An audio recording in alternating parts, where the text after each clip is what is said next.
హైదరాబాద్ చిలుకూరు బాలాజీ ఆలయం ప్రధాన అర్చకులు శ్రీ రంగరాజన్ గారిపై ఇటీవల రామరాజ్యం సంస్థ పేరుతో వీరరాఘవరెడ్డి అనే అతను కొంతమందిని వెంట పెట్టుకుని దాడి చేశాడు. ఊటకాళ్లతో అర్చకుల ఇంట్లో అడుగుపెట్టి నానా దుర్భాషలాడుతూ తన కాళ్ళ దగ్గరే కూర్చోబెట్టుకుని భౌతికంగా కూడా హింసించాడు.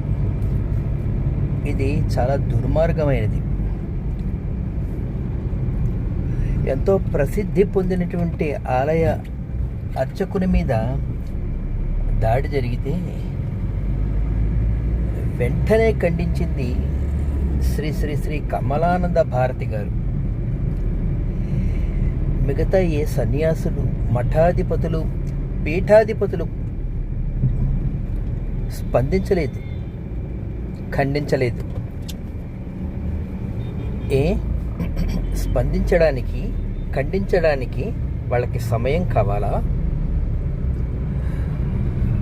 హైందవ ధార్మిక వ్యవస్థకి పునాది ప్రాణము అయినటువంటి ఆలయానికి సంబంధించిన పూజారిపై, అర్చకునిపై దాడి జరిగితే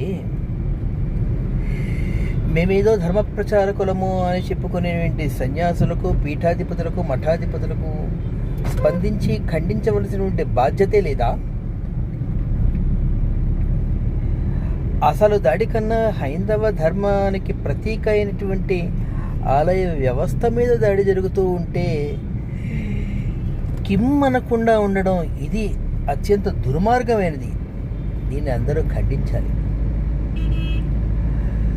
లేకపోతే ఈ మఠాధిపతుల వల్ల, ఈ సన్యాసుల వల్ల, ఈ పీఠాధిపతుల వల్ల హిందూ ధర్మానికి, హిందూ సమాజానికి ఏం ప్రయోజనం ఉరుగుతోందో ఎవరు చెప్పలేము. తిని కూర్చోవడానికే వాళ్ళు ఉన్నారన్నమాట.